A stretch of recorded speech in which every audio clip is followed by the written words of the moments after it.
La nouvelle preuve ne peut pas être réfutée. Nous vivons dans un environnement simulé.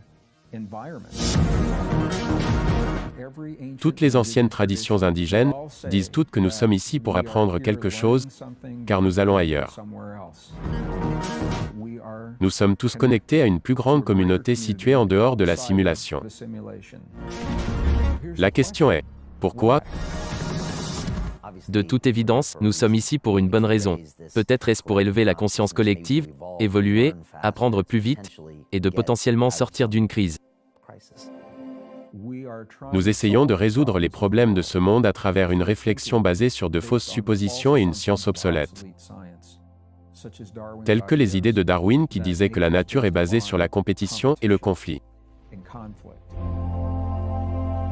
Nous observons une montée de la haine telle qu'on ne l'a jamais vue auparavant.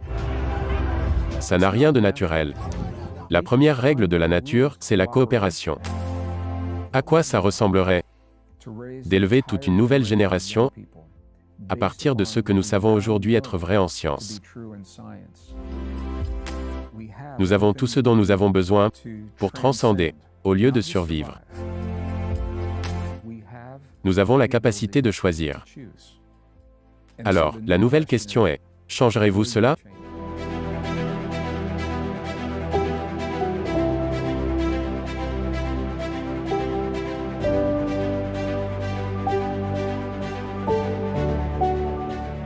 Bonjour, je suis Brian Rose et mon invité d'aujourd'hui est Greg Braden, auteur à succès du New York Times, conférencier international, chercheur et éducateur. Vous êtes l'un des pionniers qui reconnectent les sciences modernes, la sagesse ancienne et le potentiel humain. Vous avez été invité à parler devant les Nations Unies, à Fortune Global 500 et à l'armée américaine. Vos livres s'intitulent Le Code de Dieu, La Divine Matrice, Le Temps Fractal, Nous ne sommes pas ce que la science a dit de nous, et votre dernier, La Nouvelle Histoire Humaine. Greg, bienvenue de nouveau à London Real. Je suis ravi d'être ici. On dirait qu'il ne s'est passé qu'un jour depuis la dernière fois, et j'ai hâte d'aller un peu plus loin pour élaborer sur les sujets qu'on avait abordés. Nous avions parlé de beaucoup de choses la dernière fois et nous avons eu de bons retours. Il semblerait que les gens auraient voulu aller plus loin à propos de certaines choses. Alors, merci de me recevoir à nouveau. C'était super, les gens aiment vraiment votre énergie et beaucoup de vos idées. Et j'aimerais approfondir ces sujets.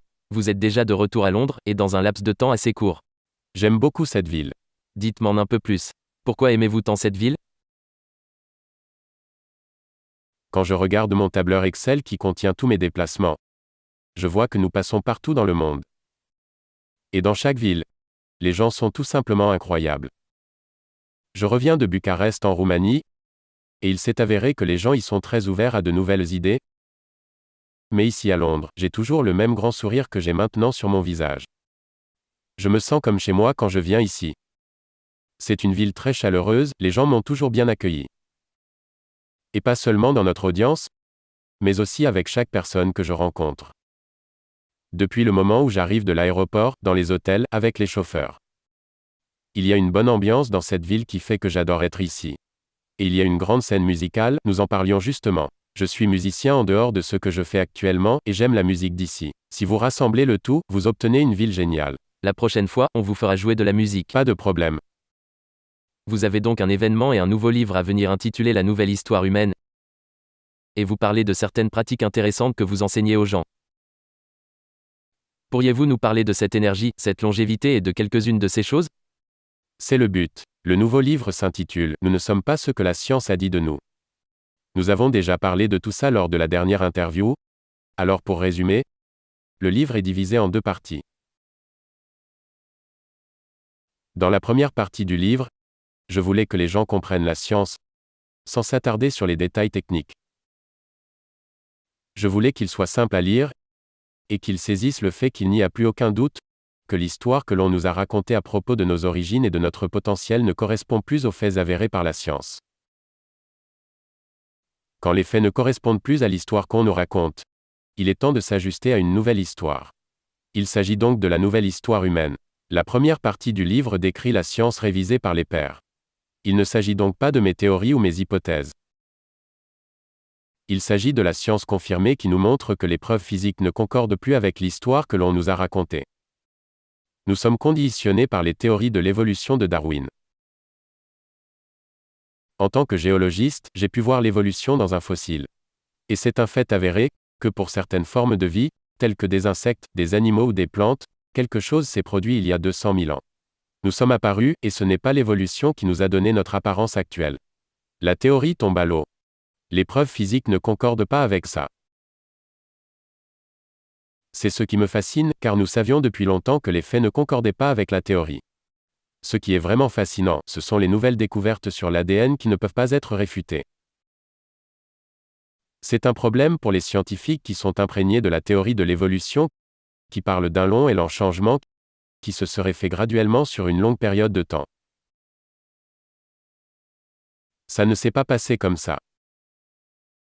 Nous sommes apparus, il y a environ 200 000 ans, avec cette structure génétique avancée, et avec ce vaste et incroyable réseau neuronal. Il n'y a jamais eu quelque chose de semblable avec aucune autre forme de vie. On a fait des découvertes récentes. Des découvertes que je peux partager avec vous dès maintenant, et qui n'étaient pas encore disponibles la dernière fois qu'on s'est vu. Quelle découverte? L'une des choses que nous pouvons constater, quand l'être humain moderne est apparu il y a 200 000 ans, c'est que nous nous sommes retrouvés soudainement avec un cerveau 50% plus large que tous les autres primates. Mais ce n'est pas arrivé lentement et graduellement. Nous avions un néocortex composé de 6 couches superposées. Et ces 6 couches sont intéressantes car c'est principalement de là que vient l'amélioration. Et nous avions un cerveau 50% plus large que n'importe quel autre primate. Avant cela, nous avions un corps avec les mêmes proportions et le même système nerveux que nous avons aujourd'hui. De toute évidence, il y a eu une évolution de la conscience. Nous devons le dire. Et aujourd'hui, nous sommes câblés de la même façon que nous l'étions quand nous sommes apparus.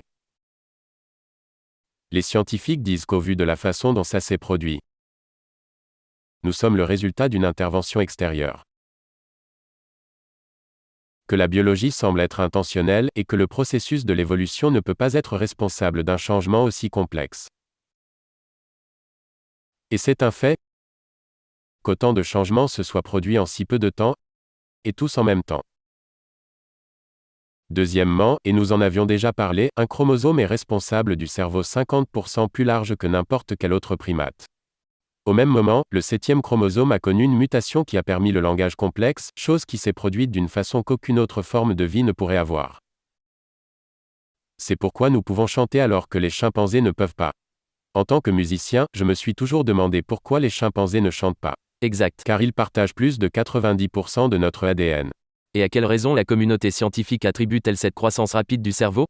Au fait de faire cuire la nourriture, ou des changements dans les habitudes sociales? À quoi est-ce dû? Car il y a eu cette période durant laquelle tout le monde s'accorde sur le fait qu'il y a eu d'énormes changements concernant l'anatomie humaine. C'est un fait. Et toute la communauté scientifique s'accorde sur le fait que nous sommes apparus il y a 200 000 ans. C'est un fait accepté. En tant qu'Homo sapiens. Tel que nous sommes aujourd'hui. Et l'homme de Néandertal était déjà là. Est-il le produit de l'évolution? C'est là que ça devient intéressant. Car nous pouvons faire aujourd'hui ce qui auparavant passait pour de la science-fiction. Nous pouvons aujourd'hui extraire l'ADN de la moelle osseuse provenant des êtres qui sont nos ancêtres.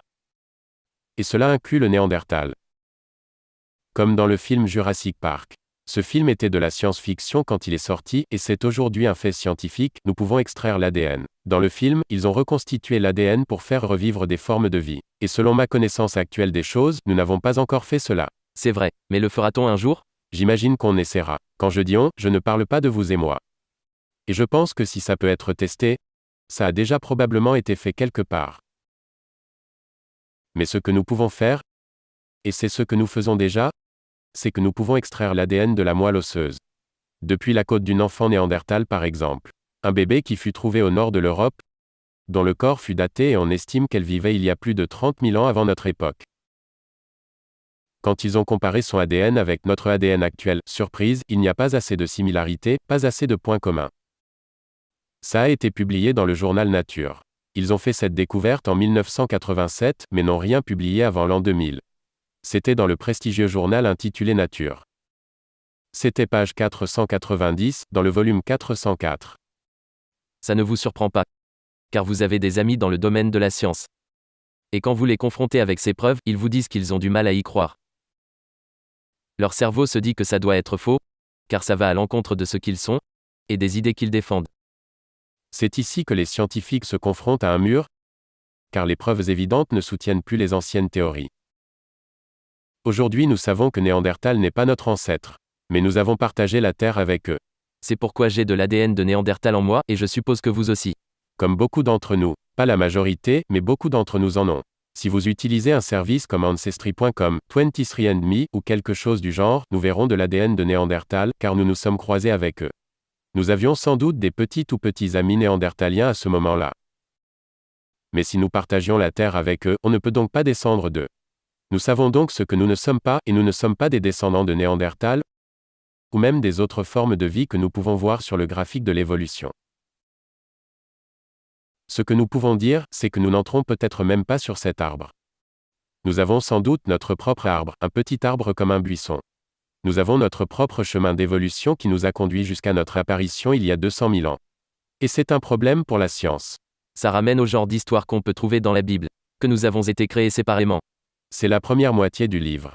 Je voulais partager la science évaluée par les pairs, celle qui n'adhère pas à un quelconque courant de pensée à la mode. Vous ne verrez donc jamais ça dans les cours, les manuels scolaires ou les documentaires grand public, ils ne montrent pas ce genre de choses. Mais si c'est vrai, ce n'est qu'une question de temps avant que ça ne soit révélé au grand jour. Ça devrait. Pour la seconde moitié du livre, je voulais aller au-delà de cette preuve qui démontre ce que nous ne sommes pas. Nous ne sommes pas le produit de l'évolution. Je voulais montrer quel est le potentiel dont on a hérité quand nous sommes apparus il y a 200 000 ans. Et ce que la communauté scientifique, du moins ceux qui sont honnêtes avec les faits scientifiques, disent que les changements génétiques sont tellement complexes, qu'ils sont apparus tellement vite, qu'ils semblent être intentionnels. Et s'ils sont intentionnels, cela implique un but. Alors ma question est, quel est le but de tout ce réseau de neurones étendu que nous possédons, et cette capacité que nous avons de pouvoir consciemment réguler notre biologie, d'une façon qu'aucune autre forme de vie ne peut faire? Qu'est-ce que ça nous permet de faire?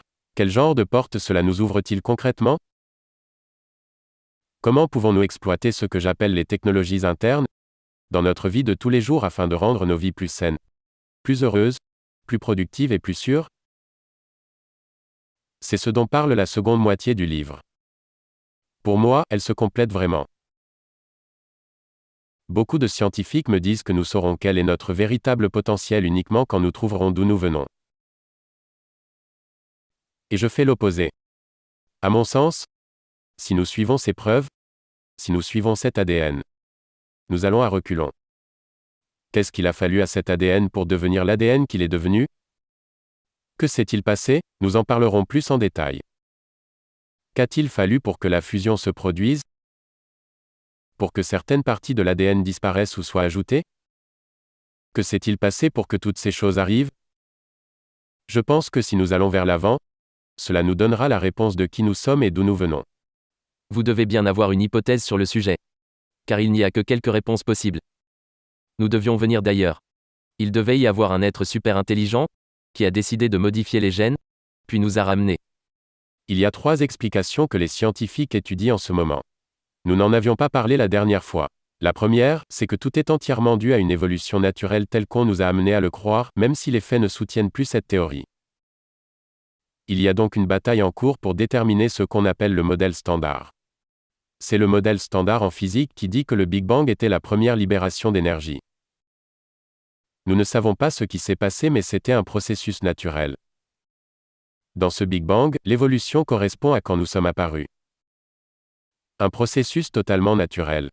C'est la première explication, mais les faits ne soutiennent pas cette théorie. La deuxième explication, c'est que nous vivons dans un environnement digital ou simulé. Autrement dit, nous vivons dans une réalité virtuelle. Elon Musk en parle. Elon Musk en parle énormément. Et en 2001, le premier algorithme scientifique fut créé pour tenter de déterminer si nous vivons dans une réalité virtuelle ou non. Ils ont créé des variables qui prennent en considération tout ce que nous pouvons voir dans le monde d'aujourd'hui, tels que des paramètres physiques, des paramètres sociaux, le climat, tout ce qu'il se passe. Et ils ont entré ces données dans l'algorithme. L'algorithme en a conclu qu'il y avait plus de chances que nous vivions dans une réalité simulée, que l'inverse. Il ne pouvait peut-être pas reconnaître le vrai hasard. Est-ce que c'est ce qu'ils recherchent? Car si vous créez quelque chose dans la simulation pour voir si c'est une simulation, il y a un défaut de conception. Je penserais ça si j'étais scientifique. Ça pourrait être le cas, et ça fait partie des questions philosophiques qui viennent avec. J'ai essayé d'expliquer ça à ma belle-fille de 14 ans l'autre jour. Nous pourrions vivre dans une simulation. Elle joue aux Sims, ce genre de jeu. J'avais entendu Elon Musk parler à Joe Rogan et je lui ai expliqué ça. Ne crois-tu pas que dans 10 ou 50 ans, vu la façon dont la technologie évolue, on sera capable de créer une simulation? Ça a l'air très réel. La plupart des gens diraient plutôt que ça prendra une centaine d'années, puis ils se rétractent en disant que ce n'est pas possible qu'on soit dans une simulation actuellement. C'est une façon de voir les choses. C'en est une. C'est donc la seconde théorie à l'étude. La troisième explication, c'est qu'il y a eu une sorte de création naturelle. Donc, un Big Bang naturel, l'évolution a commencé. Mais il y a eu une sorte d'intervention consciente, à un moment donné dans le passé, dans lequel l'ADN a été manipulé de façon à nous donner des capacités différentes des autres formes de vie. Ce sont donc les trois théories que la science étudie. Je ne m'engagerai pas sur la troisième, nous ne savons pas d'où est-ce que ça peut venir. Ou c'est peut-être une combinaison des trois. Il y a peut-être une réalité virtuelle. Et dans cette réalité virtuelle, une intervention a eu lieu. Les scientifiques penchent là-dessus. Ils étudient donc ces trois possibilités. Tout est naturel, tout est artificiel, ou c'est naturel mais avec une intervention. Pour en revenir à... Trois possibilités très différentes. En effet, trois possibilités très différentes. La théorie de la simulation est très intéressante. J'ai fait des conférences entières sur le sujet. C'est un programme de 2 jours. Pour comparer, si vous regardez la définition d'une simulation, et que vous regardez la définition de la vie, selon nos plus anciennes traditions spirituelles et religieuses, les similitudes sont frappantes. Elles disent toutes que notre monde est temporaire, que nous sommes ici pour apprendre quelque chose, car nous irons ailleurs après. Et c'est l'objectif d'une simulation. Voici la définition d'une simulation. Une simulation vous permet d'apprendre quelque chose de nouveau dans un environnement relativement sans danger, et qui vous servira pour l'environnement suivant. Si vous êtes un pilote de ligne qui apprend comment faire atterrir un Boeing 747 ou un Crosswind, vous ne voulez pas qu'il y ait 300 personnes à bord de l'appareil la première fois que vous faites ça. Vous utilisez donc un simulateur. Pareil si vous êtes à la surface de Mars ou de la Lune. Tout ça se produit dans des simulateurs. Les simulations sont très intéressantes car elles ont un début et elles ont une fin.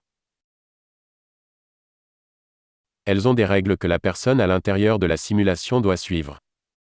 Et si vous suivez les règles, la simulation devient plus facile.